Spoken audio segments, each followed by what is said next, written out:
शानू और दीपक बहुत बड़े ठग थे। वह आज शहर के रेस्टोरेंट में खाना खाने आए थे।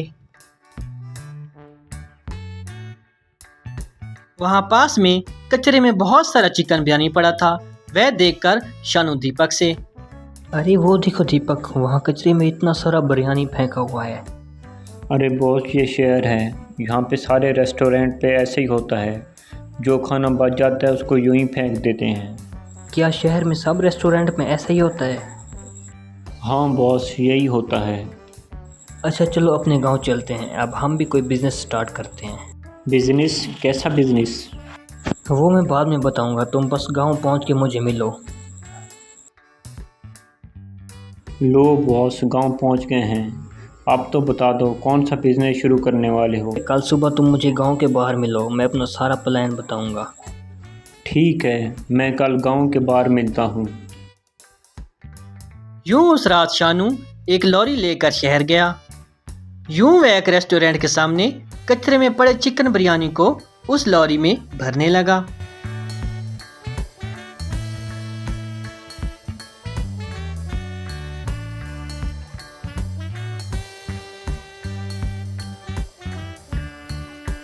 यूं वह शहर के तमाम रेस्टोरेंट से जाके बिरयानी इकट्ठा किया।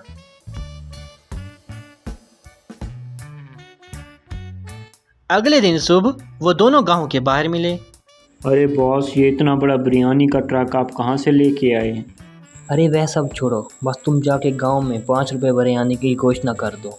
क्या बॉस, 5 रुपए की बिरयानी? ये कैसा बिजनेस है? बहुत नुकसान होगा। वह तुम्हारा मसला नहीं है, बस जितना बोला गया उतना ही करो। मैं ट्रक लेके आता हूँ। अच्छा ठीक है, मेरा क्या, अभी जाके बोल देता हूँ। यूं वह चौराहे पे ट्रक खड़ा करके वहां 5 रुपए वाली चिकन बिरयानी बेचने लगे।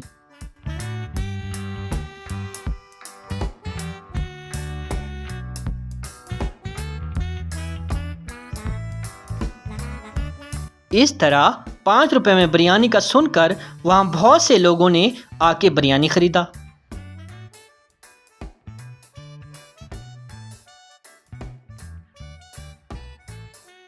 शानू हर रोज शहर जाकर कचरे में पड़ी बिरयानी लाता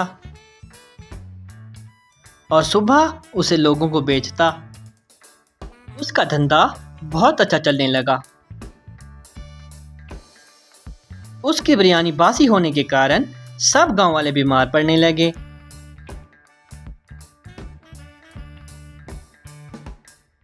अरे वाह, 5 रुपए में बिरयानी, एक प्लेट मुझे भी दो। अरे छोटे, जल्दी से एक प्लेट बिरयानी देना, एक कस्टमर आया है। उसका धंधा बहुत अच्छा चलने लगा।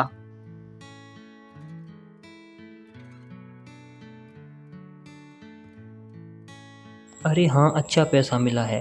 अब बस 1-2 दिन इस गांव से कमा लें, फिर अगले गांव चलेंगे। उस गांव में लाला नामक एक युवक रहता था। उससे बिट्टू कहकर एक बेटा था। यूं एक दिन लाला वह 5 रुपए वाली बिरयानी लेकर खाया।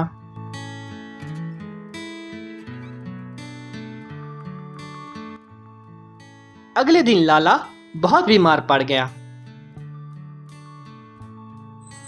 अरे माँ, पिताजी की तबीयत ऐसे अचानक कैसे खराब हो गई? कुछ ऐसा वैसा तो नहीं खा लिया था? अरे नहीं बेटा, कुछ इस तरह का तो नहीं खाया। बस कल वह बिरयानी वाले से 5 रुपए वाली बिरयानी ही खाई थी। अच्छा, इसका मतलब उनकी तबीयत भी उसी बिरयानी से खराब हुई है। मैंने सुना है कि और गांव वाले भी वह बिरयानी खा के बीमार पड़ रहे हैं। यूं बिट्टू शानू की बिरयानी के पास आया। देखो अंकल, आपकी बिरयानी खा के मेरे पिताजी बीमार पड़ गए।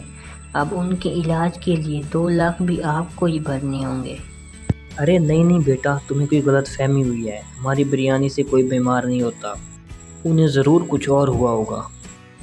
अरे नहीं, बहुत से गांववासी भी आपकी बिरयानी से बीमार पड़ गए। ये बिरयानी बासी है। अरे क्या कहा, कंप्लेन करोगे? जाओ जाके कर दो, तुम्हारे पास सबूत ही क्या है मेरे खिलाफ? हाँ बढ़िया, कंप्लेन करूँगा। यूं उस रात शानू शहर बिरयानी लेने के लिए लॉरी में जाने लगा तो बिट्टू अपने साइकिल पे उसका पीछा करने लगा। यूं जब वह ट्रक में बिरयानी डाल रहा था तो बिट्टू चुपके से उसका वीडियो बनाने लगा।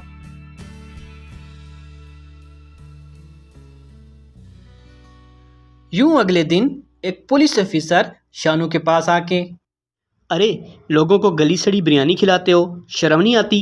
चलो जेल में, तुम्हें अरेस्ट करने आया हूँ। अरे नहीं सर, आपको कोई गलत फहमी हुई है, हम तो शुद्ध बिरयानी बेचते हैं। एक मिनट, अभी दिखाता हूँ। देख लिया अपना कारनामा, अब चलो जेल, वहीं पे बिरयानी बनाते रहना।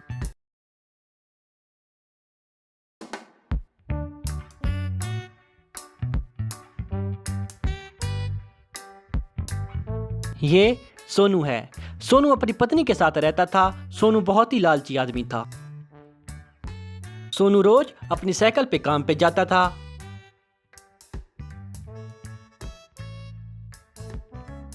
सोनू को एक मिठाई की दुकान थी और उसके आगे वह एक केले का ठेला लगाता था। उस ठेले पे नवदीप नामक एक लड़का काम करता था। यूं एक दिन नवदीप, अरे बॉस, आजकल अच्छी बिक्री हो रही है, अब मेरी पगार भी थोड़ी बढ़ा देना, इतने में क्या होता है।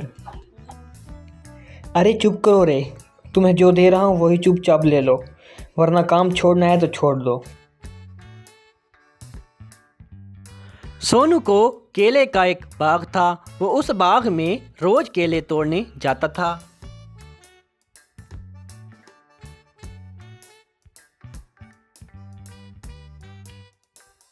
यूं वह केले साइकिल पर लाद कर लाता और उन्हें ठेले पे बेचता था। इस तरह एक दिन वो बाग में गया तो वहां पे दो बंदर उछल कूद कर रहे थे। यूं वह बंदर सोनू के पास आए तो वह उन्हें एक एक केला दिया।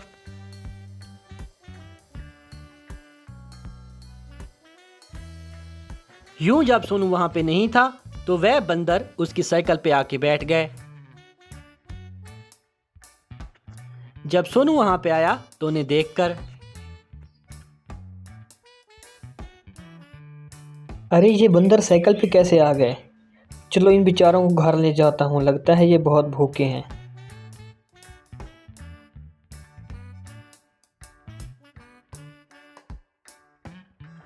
इस तरह वह उन बंदरों को घर ले आया।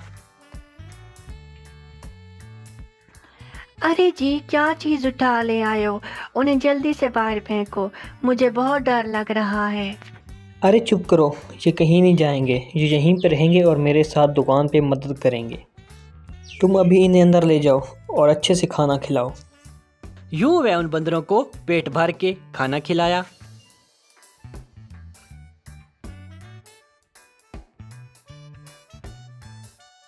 यूं शाम को वह उन्हें अपनी दुकान पे ले गया। अरे बॉस, ये क्या चीज़ें लेके आए हो? भगाओ इन्हें यहाँ से, ये तो सब खा जाएंगे, जल्दी भगाओ। बाहर ये नहीं, तुम जाओगे, अब से यही तुम्हारी जगह यहाँ काम करेंगे। यूं अगले दिन से वह उन बंदरों को दुकान पे खड़ा किया और उन्हें सब समझाने लगा। समझ गए ना? अब शाम को मैं आता हूँ और अच्छे से सब चीज़ें बेचना। इस तरह सोनू घर चला गया और बंदर वह दुकान चलाने लगे। वह बंदर दुकान चला रहे थे, तभी वहां पे एक ग्राहक आया। अरे भाई, कैसे दे रहे हो केले? अरे साहब, 50 रुपया लगाया है। अच्छा ठीक है, मुझे 50 के दे दो।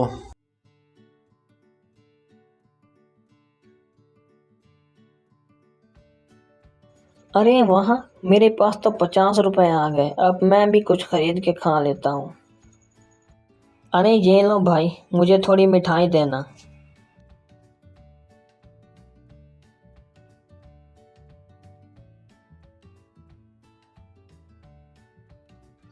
अरे वाह, मेरे पास तो 50 रुपए आ गए, भूख भी बहुत लगा है, कुछ लेके खा लेता हूँ। ये लो भाई, मुझे केले दे दो।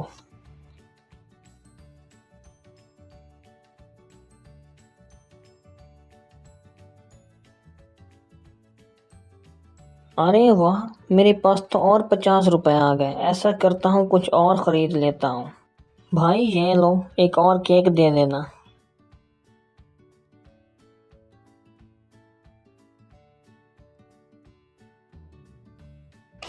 अरे वाह, मेरे पास तो और 50 रुपए आ गए। और केले ले लेता हूँ। यूं करके वो सारे केले और मिठाई खा गए।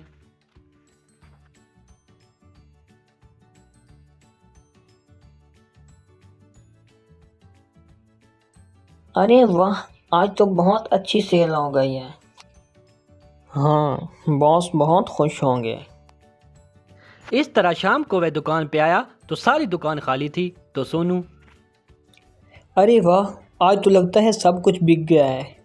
अरे हाँ, सब कुछ बिक गया। आज तो सारी सेल हो गई। तो पैसे किधर हैं? क्या, सिर्फ 50 रुपए? तो सब चीज़ें खरीदी किसने? अरे नहीं साहब, मैंने टिंकू से सारी मिठाई खरीद ली है और टिंकू ने मुझसे सारे केले खरीद लिए। यूं वह गश खा के गिर गया।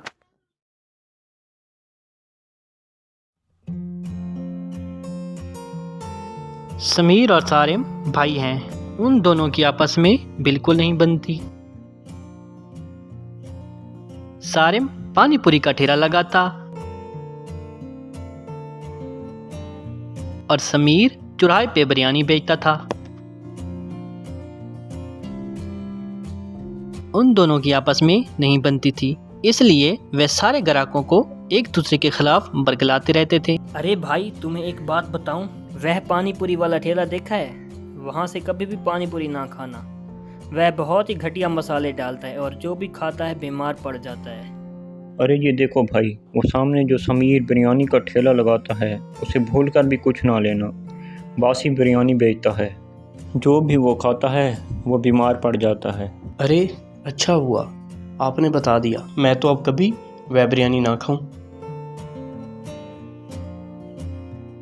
उनमें एकता न होने के कारण उनका धंधा बर्बाद हो गया था। अब उनको कोई ग्राहक नहीं आता। वे यूं सारा दिन खाली बैठे रहते।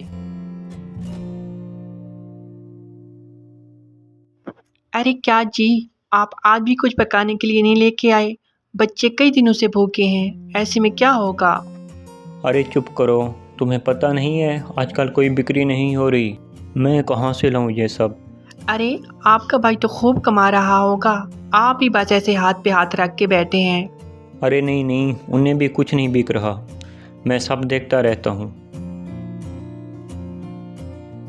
यूं एक दिन एक बुढ़े बाबा सारम के पानी पूरी ठेला के पास आया।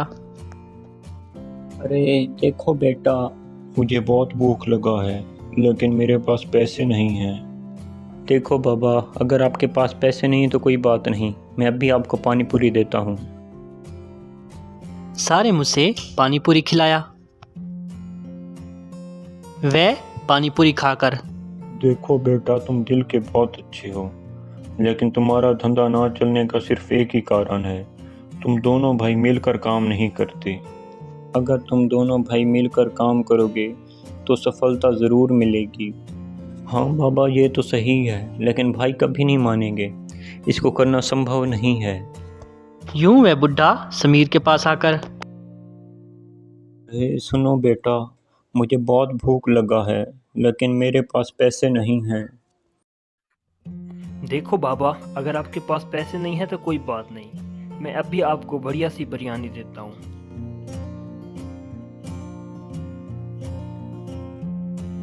बेटा मेरी नसीहत सुन लो, अगर तुम दोनों भाई मिलकर काम करोगे तो सफलता ज़रूर मिलेगी। ऐसे अगर लड़ाई झगड़े से काम किया तो बर्बाद हो जाओगे। अरे हाँ बाबा, आप कह तो बिल्कुल सही रहे हैं, मैं इस बारे में सोचता हूँ। इस तरह उस रात समीर सारम के घर गया। अरे देखो भाई, मेरे इस वक्त आने की वजह ये है कि मैंने सोचा है कि हम दोनों अब से मिलकर काम कर लेते हैं। ऐसे अलग अलग और लड़ झगड़ कर करने का क्या ही फायदा। देखो, अगर हम मिलकर काम करते हैं तो खूब लाभ होगा। अरे हाँ भाई, मैं भी यही सोच रहा हूँ, लेकिन हम मिलकर करेंगे क्या? वह सब मैंने सोच लिया है। हम अपनी बिरयानी और पानी पूरी के बिजनेस को मिला के नया बिरयानी पानी पूरी के नाम का बिजनेस स्टार्ट करेंगे। ठीक है, कल से हम दोनों मिलकर साथ काम करेंगे। यूं अगले दिन वे दोनों मिलकर एक ही जगह ठेला लगाया। वे पानी पूरी और बिरयानी के बिजनेस को मिला लिया। वे यूं उन पानी पूरी में बिरयानी भरकर पानी पूरी बिरयानी बनाया। इस तरह बिरयानी पानी पूरी ग्राहक को परोसा। ग्राहक वे पानी पूरी खाकर, अरे वाह रे, ये बिरयानी पानी पूरी तो बहुत मज़े की है, मुझे एक और दे दो। यूं पानी पूरी बिरयानी देख के वहाँ बहुत से लोग आने लगे।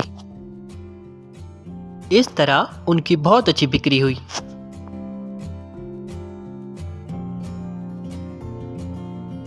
इस तरह वे इत्तेफाक से काम करे तो उनका धंधा बहुत खूब चला।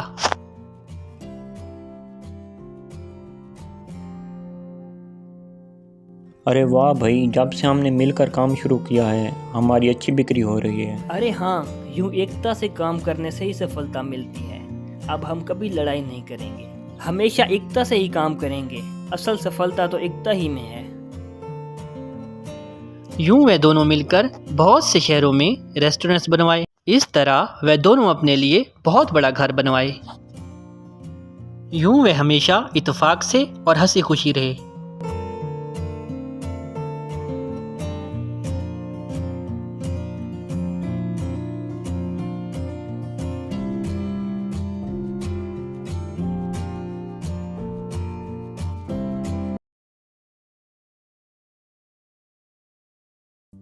ये लाला है। लाला को हाईवे के पास एक ढाबा था। उसके ढाबे पे लोगों का रश लगा रहता था और इसकी वजह नवदीप था। वह बहुत अच्छा राजमा चावल बनाता था जो लोग बड़े शौक से खाते।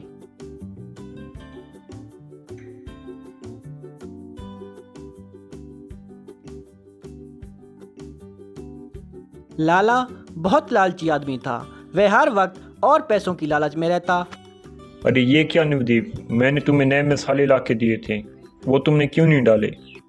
अरे नहीं साहब, वो मसाले तो बेकार हैं और उनसे ग्राहकों की सेहत को भी खतरा होगा। लोगों का फिक्र करने की तुम्हें कोई ज़रूरत नहीं है। अगर यहाँ रहना है तो वही डालो, वरना कल से काम पे नहीं आना। अरे नहीं, अगर आपको काम पे नहीं रखना तो ना रखें, मैं ग्राहकों की सेहत का रिस्क नहीं ले सकता। ठीक है, मैं कल से काम पे नहीं आऊँगा।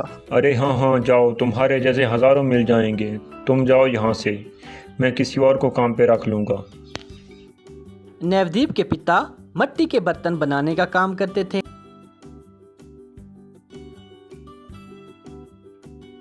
यूं अगले दिन नवदीप काम पे ना गया और बहुत परेशान बैठा था। तभी उसके पिताजी वहां आके, अरे क्या हुआ बेटा, आज काम पे नहीं जाना? अभी तक ऐसे ही बैठे हो? अरे नहीं पापा, मैं काम पे नहीं जाऊँगा। ढाबे का मालिक मुझे 2 नंबर मसाला डालने को कहता है, जिससे ग्राहकों की सेहत को भी खतरा होता है और मैं लोगों की सेहत से नहीं खेल सकता, इसलिए मैंने काम छोड़ दिया है। अरे बेटा, अगर ऐसी बात है तो तुम बिल्कुल ठीक किया। तुम्हें ऐसे ही करना चाहिए था। मुझे तुम पे बहुत फख्र है। यूं नवदीप अपनी दुकान के बाहर बैठा पिताजी को बर्तन बनाते देख रहा था। तभी उसके दिमाग में एक उपाय आया। अरे पापा, मुझे एक उपाय सूझा है, मुझे कुछ मटके देना प्लीज़। अरे बेटा ठीक है, जितने मटके चाहिए उठा लो, लेकिन तुम करने क्या लगे हो? वो सब मैं बाद में आपको समझा दूंगा। अच्छा ठीक है, ले लो, मुझे तुम पे यकीन है। यूं नवदीप मिट्टी के मटके लाद के शहर ले जाने लगा।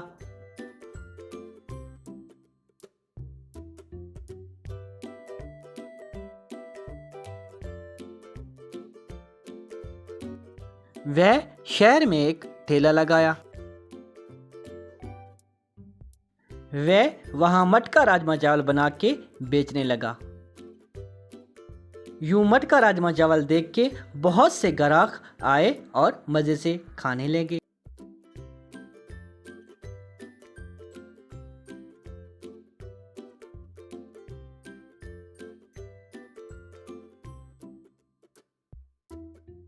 लोगों ने खूब प्रशंसा करी। अरे वाह नवदीप, ये मटका चावल तो बहुत ही मज़ेदार है। मुझे ऐसे ही 5 और पैक कर दो। यूं नवदीप का धंधा अच्छे से चलने लगा। वह अपने लिए एक राजमा चावल मटका ढाबा बनाया। यूं नवदीप बहुत अमीर हो गया।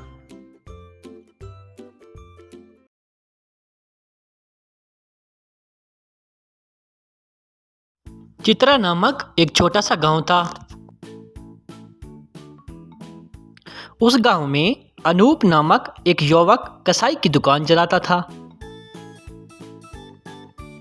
वो बहुत ही लालची और धोखेबाज आदमी था। वो दूसरे दुकानदारों से महंगा गोश्त बेचता था। अरे ये क्या, 150 रुपये में 1 किलो लगाया है। कल ही तो मैं शहर गया था, वहाँ तो सिर्फ 50 रुपये था। अरे तो फिर मैं क्या करूं, शहर गए थे तो वहीं से ले लेते, यहाँ क्यों आए? बड़े आए, शहर गए थे। मेरा रेट यही होगा, 1 रुपया भी कम नहीं होगा। नहीं लेना तो ना लो, जहाँ से लेना है ले लो। मुझे ग्राहकों की कोई कमी नहीं है। अच्छा बस करो, अब मुझे 1 किलो दे दो। यूं वह सबसे नजर बचा के तराजू के नीचे एक चुंबक लगा देता था।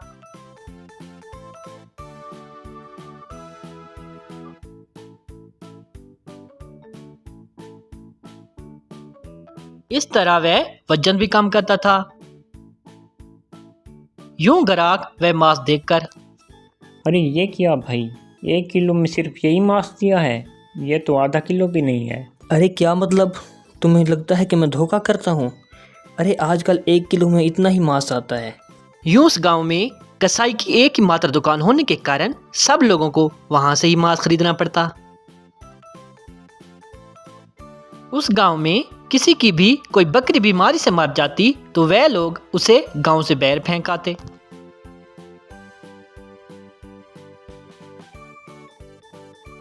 यूं अनूप हर रोज शाम को गांव के बाहर जाता और वहां से मरी हुई बकरी ले आता।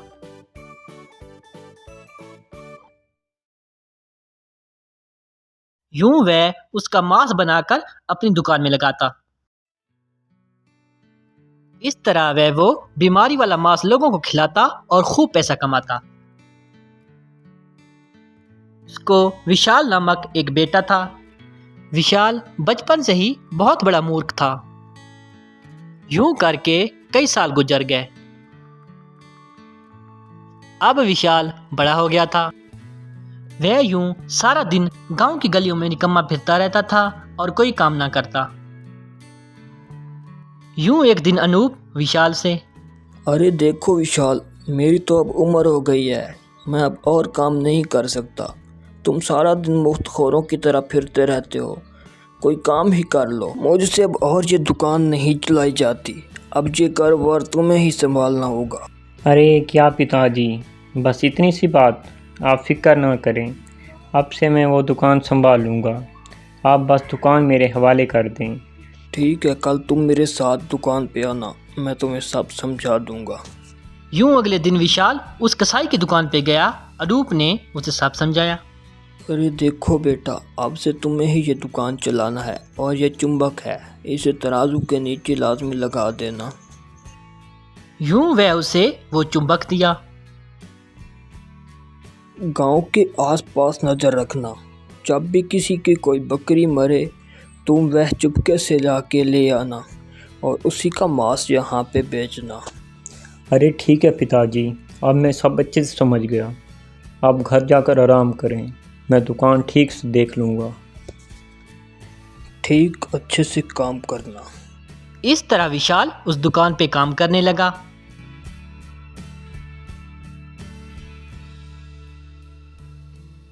यूं वह तराजू के दूसरे तरफ चुंबक लगाया। वह यूं ग्राहक को मांस तोल कर दिया तो ग्राहक वह मांस देखकर, अरे वाह, 1 किलो में इतना ज़्यादा मांस, यह तो बहुत कमाल है। यूं बहुत से लोग वहां से मटन लिया। यूं विशाल उस शाम गांव के आसपास मंडरा रहा था।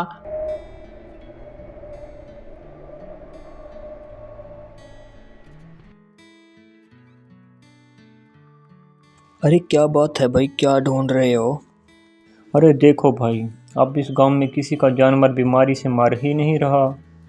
मैं तो कब से ढूंढ रहा हूँ। मरा हुआ जानवर, उसका क्या करना है?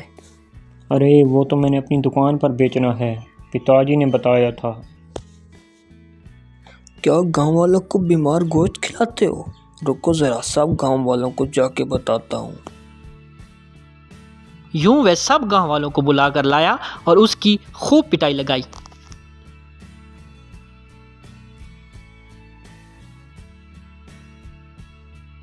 एक दिन विशाल से एक युवक मांस खरीदने आया। अरे सुनो भाई, मुझे 1 किलो बकरे का मांस दे दो।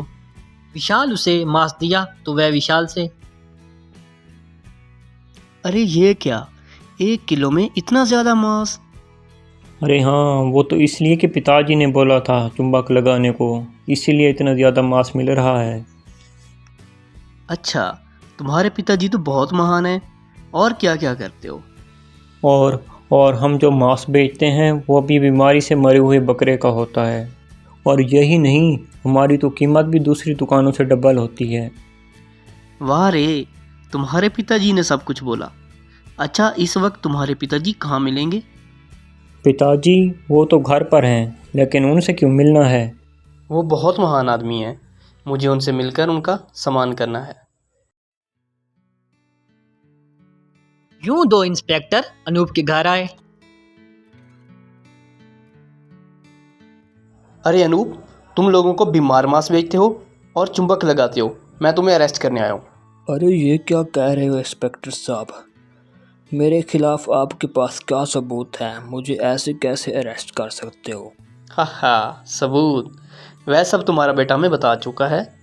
तुम हमारे साथ चलो, बाकी सबूत जेल में दूंगा।